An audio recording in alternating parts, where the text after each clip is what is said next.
Hello hi नमस्कार, मी नंदा बजाज तुम्हा सगळ्यांचं पुन्हा एकदा स्वागत करते टेलिगप्पामध्ये. झी मराठीवर लवकरच एक नवीन मालिका सुरू होते, कृष्णाईच्या लेकी. आणि आज माझ्यासोबत आहेत गौरी आणि शंकर. एक गौरी आहे जी झी मराठीवर आगमन करते आणि आपला शंकर पुनरागमन करतोय. तुम्हा दोघांचं स्वागत आहे टेलिगप्पामध्ये. कसे आहात तुम्ही? Thank you so much. खूप छान खूप छान खूप छान आणि खूप फ्रेश होता मी. तुम्ही बघू शकताय. येस.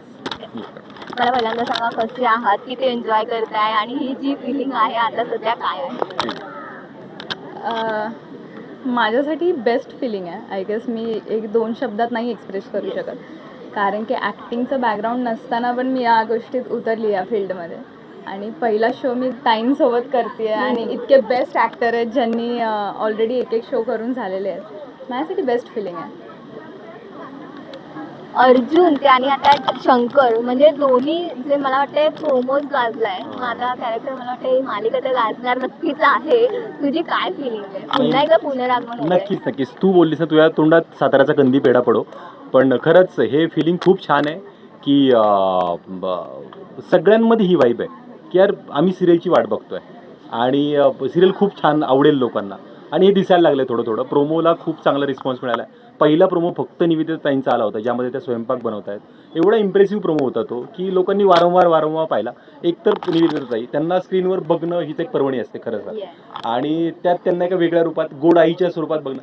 त्यांना गोड दिसण्यासाठी वेगळं काय करावं लागत नाही, त्या कशाही गोडच दिसतात.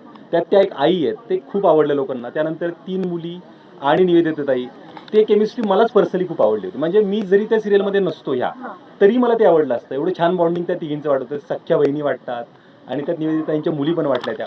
आणि त्यानंतर झी मराठीचे खरंच थँक्यू सो मच की एवढी मोठी संधी दिली मला, एक प्रॉपर हिरोइझम दिला. म्हणजे मी भारावून गेलो. त्या दिवशी मी जिममध्ये वर्कआउट करत होतो की प्रोमो येणार मी वाट बघितली 7-7:30 पर्यंत, पण तो आला नाही. मला वाटतं इंस्टाग्रामला येणार आहे, पण तो नाही आला तिकडे. मग मी जिमला वर्कआउटला गेलो आणि मी जिमला आलो आणि घरी प्रोमो टीव्हीला लागला तो. तर माझ्या वाईफने, पूजाने फोन करून मला सांगितलं की यार खूपच भारी प्रोमो झाला आहे आणि मी खूप खुश आहे. तर तिची एक लाईन माझ्यासाठी खूप होती की यार ती खूप खुश आहे. आणि तिच्याकडून मोबाईल हिसकावून घेतला माझ्या बाळाने. 3 वर्षाची मुलगी आहे. म्हणजे डॅडा, ती दिदी तुला असं का बोलली? ए हिरो हो बाजूला, तिला सांगा. म्हटलं बरं ठीक आहे, मी त्या दिदीला सांगतो, असं नको बोलू. सो ते माझ्यासाठी खूप छान होतं. आणि परत मी घरी गेलो, जेवायला बसलो, परत प्रोमो लागला. आणि हे मला आत्ता मी पहिल्यांदा सांगतो, खरंच पहिल्यांदा सांगतो, मी कोणालाच नाही सांगितलं. परत तो प्रोमो लागला आणि आम्ही पटकन सगळेजण बघायला बसलो. आणि रुई ओरडली, ए हिरो आला. आणि मी रडायला लागलो होतो तिथे. माझ्यासाठी खूप भारी फिलिंग होती. आणि ह्यासाठी मी खरंच खूप थँक्यू सो मच म्हणेल झी मराठीला की मला तुम्ही कमबॅक पण दिलात ना, तर एवढा छान दिलात. माझे आई वडील खुश झाले, माझा दादा वहिनी खुश झाले. आणि सगळ्यात महत्त्वाचं, जे माझ्यासाठी देव आहेत, परमेश्वर आहेत, ते महाराष्ट्रातले सगळे प्रेक्षक जे मला मानतात, जे मला एक चांगला नट मानतात, ते सगळ्यांनी मला भरभरून फोन केले, मेसेजेस केले, इंस्टाग्रामवर कमेंट्स केल्या.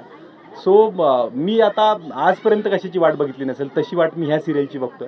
आणि मला माझ्या प्रेक्षकांवर, मला झी मराठीच्या सगळ्या प्रेक्षकांवर विश्वास आहे की ते ह्या संपूर्ण टीमला आणि कृष्णाईची लेकी या सिरियलला डोक्यावर घेतीलच. जसं तू म्हणालीस, सगळ्यांना आवडेल. तुझ्या लेकीची रिॲक्शन मला वाटतं सगळ्यात बेस्ट होती. तो पहिला अवॉर्ड मला मिळाला या शो साठीचा. तुझ्यासाठी बेस्ट मोमेंट काय होता? प्रोमो पडल्यानंतर काय रिॲक्शन बेस्ट होती, काय आहे सांगशील? मी ॲक्च्युली घरी कोणालाच सांगितलं नव्हतं की मी ऑडिशन दिलेत किंवा काय. हो. आणि जेव्हा प्रोमो आउट झाला तेव्हा आम्हालाही माहीत नव्हतं. आम्ही फर्स्ट सीन शूट करत होतो मार्केट यार्डमध्ये. आणि काकांनी सगळ्यांनी बघितला तो प्रोमो टी व्हीवर. आणि अचानक त्यांना असं झालं की ही तर ट्विंकल आहे आमची, आणि ही डिरेक्ट टी व्हीमध्ये त्यांचा फोन आला. आणि घरातले पुरुषसुद्धा रडत होते त्या दिवशी की घरातली मुलगी आपल्या टी व्हीवर गेली आहे. माझ्यासाठी खूप सुंदर फिलिंग होती ती. आणि माझी आई अशी आहे की एखादी गोष्ट जर मी चांगली गेली तर ती खूप कौतुक करते. पण त्या दिवशी व्हिडिओ कॉलवर ती खूप शांत होती आणि एक स्माईल देत होती. आणि तेव्हा मला कळून गेलं की तिच्याकडे शब्दच नाही आहेत ह्या गोष्टीनंतर. तर माझ्यासाठी खरंच म्हणजे हे अशी गोष्ट आहे की मी 2 शब्दात एक्सप्रेस करू शकत नाही. आणि अजूनही मी घरच्यांचा तोच आनंद आजही बघते. आणि आय होप की इथून पुढेही जसा मी माझ्या घरच्यांचा आनंद बघते, तसाच प्रेक्षकही आम्हाला बघून तसेच आनंदी होतील. आणि येस, कृष्णाईची लेक आणि त्यातून मुख्य भूमिकेत तू दिसणार आहेस. रोहितसोबत तुझी जोडी जमलेली आहे. या सगळ्याची सुरुवात आता झालेलीच आहे धमाकेदार. पण आतापर्यंत जे प्रोमो शूट झाले, या सगळ्यातला आठवणीतला किस्सा एखादा सांगता आला तर? इथे आम्ही शूट करताना एक खूप सुंदर छोटासा किस्सा आहे. इथे शूट करताना असं झालं की मी मॅडनेटीतून बाहेर आली आणि पहिले 15-20 दिवस तर असे जात होते की मला सुधरतच नव्हतं की काय चालू आहे, कारण की सगळ्या गोष्टी नवीन होत्या. बाहेर आली आणि मला एकाने हाक मारली गौरी म्हणून, आणि तेव्हा आमचा प्रोमो आउट झालेला. माझ्यासाठी ती बेस्ट गोष्ट होती की एवढ्याशा एका प्रोमोने मला लोक ओळखत आहेत, जी की माझी ओळख इनफॅक्ट आत्ता नाही आहे एवढ्यात. आणि त्या ताई आल्या, त्या म्हणल्या की गौरी कशी आहेस, एक फोटो घेशील का आमच्यासोबत. मग मी फोटो घेतला आणि त्याच्यानंतर जाताना त्यांनी विचारलं की गौरी तुझ्या 2 बहिणी कुठे आहेत. माझ्यासाठी ते खूप छान होतं, कारण तेव्हा माझे डोळे भरून आले, कारण की मी फक्त नाही, आम्ही तिघीही तितक्याच वेगाने पुढे चाललो आहे. प्रेक्षकांना आम्ही खूप आवडतोय आणि आय होप आम्हाला सगळ्यांकडून तेवढंच प्रेम मिळेल. तुझा प्रोमोचा किस्सा, कारण आम्हाला गाणं सुद्धा एक धमाकेदार गाणं बघायला मिळालं, त्यातून तुझा ऍक्शन सिक्वेन्स आम्हाला बघायला मिळालाय. मग खरंच किस्से भरपूर असतील, एखादं सांगशील? किस्से तर आहेतच आहे, बट आहे ना म्हणजे किस्सा म्हणजे हा आहे की प्रोमो झाला, रिलीज झाल्यानंतर तो किस्सा मला आठवतो.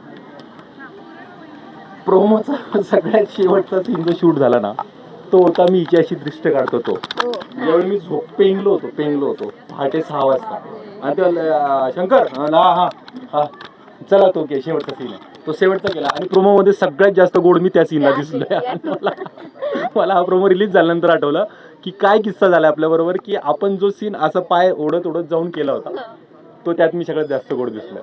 बट हा एक जोक्स अपार्ट किस्सा सांगायचा म्हटलं तर मला आहे ना, आता तू प्रश्न विचारलास त्या निमित्ताने सांगावं असं वाटतं प्रोमोबद्दल. जे स्टंटमॅन असतात ना, फायटर्स आणि हे, मला त्यांच्याबद्दल बोलावंसं वाटेल. ह्या सिक्वेन्समध्ये जेव्हा मी त्या तिघांना त्या घराच्या आतमध्ये जाऊन फाईट मारतो आणि तिघे काच फोडून बाहेर येतात, त्या सीनमध्ये जो मधल्या दरवाज्यातून बाहेर आलाय ना, त्याच्या डोळ्याखाली काच घुसली, जवळपास अर्धा इंच आत काच घुसली, आणि त्याने ते अशी माझ्या डोळ्यासमोर काढली, अशी त्यांनी रक्ताचे असं हे बाहेर येत होतं. त्याने हाताने दाबून धरलं, त्याला पटकन सगळे आरडाओरड झाली, लगेच त्याला क्लिनिकला घेऊन गेलं. मला एवढं वाईट वाटलं यार, हा माणूस किती डेडिकेटेडली एवढं केलं त्यांनी, रडला नाही, काय नाही गेला. शूटिंग परत सुरू झालं. पुढच्या 10 ते 15 मिनिटात त्याचा आवाज, ए सुन ना, वो वहाँ से हटा, इसरफ ले ले थोडा. म्हणलं ओ भाई क्या कर रहे हो आप यहाँ पे. म्हणलं जाऊ ना, दवाखान्यात जाऊन आला होता, बँडेज लावून पुढच्या 12व्या मिनिटाला तो रेडी होता कामाला. म्हणलं यार हे डेडिकेशन आहे. म्हणजे आपण काय सांगतोय की मी किती काम करतोय, हे लोक अशा कंडिशनमध्ये काम करतायत, म्हणजे हे रिझन माझ्यासाठी पुरेच असतं 2 दिवस रेस्ट घ्यायला. मला वाटतं आपण ज्या प्रत्येकासोबत काम करतो ना, तो प्रत्येक व्यक्ती काही ना काही शिकवत असतो. हा, शिकवलं असं नक्कीच सो म्हणू. फनी किस्सा नाही, पण हा एक किस्सा मला खूप शिकवून गेला त्या दिवशी. आणि हे शूटिंग संपल्यानंतर मी त्या दादांच्या पाया पडलो.